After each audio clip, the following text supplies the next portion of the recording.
Who's read the book Leader Without a Title? It's a really, really good book. I think I do well with books that, they teach you something, like they trick you into teaching something, like Leadership Fables. It's worth reading. Who's the author? It is Sharma, Robin Sharma. I'm not going to go into what the book's about because I think you all should read it, but it's basically, it's a guy another guy's mentoring this guy, and they kind of go around and they learn lessons from people in different positions. Like I think there's a janitor, I think there's I forget what it is, I have no memory. But it's a good book. So let me read the 10 human regrets. So you reach your last day with a brilliant song that your life was meant to sing, still silent within you. You reach your last day without ever having experienced the natural power that inhabits you to do great work and achieve great things. You reach your last day realizing that you never inspired anyone else by the example you set. See, I get emotional just reading these. You reach your last day full of pain at the realization that you never took any bold risks, so you never received any bold rewards. You reach your last day understanding that you missed the opportunity to catch a glimpse of mastery because you bought into the lie that you had to be resigned to mediocrity. You reach your last day and feel heartbroken that you never learned the skill of transforming adversity into victory and lead into gold. You reach your last day regretting that you forgot that work is about being radically helpful to others rather than being helpful only to yourself. You reach your last day with the awareness that you ended up living the life that society trained you to want versus leading the life that you truly wanted to have.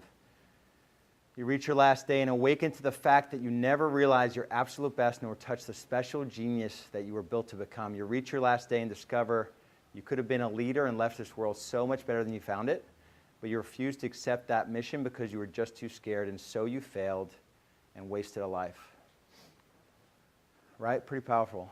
So the 10 human victories. So you reach your end full of happiness and fulfillment on realizing that you are all used up, having spent the fullness of your talents, the biggest of your resources, and the best of your potential, doing great work and leading a rare air life.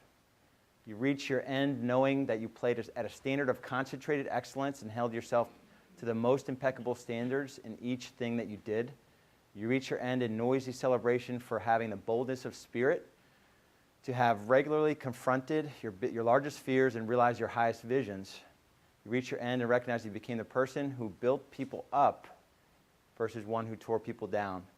You reach your end with the understanding that while your journey may not have always been a smooth one, whenever you got knocked down, you instantly got back up and at all times never suffered from any loss of optimism. You reach your end and bask in the staggering glory of the phenomenal achievements along the rich value that you contributed to the lives of people that you were lucky to serve.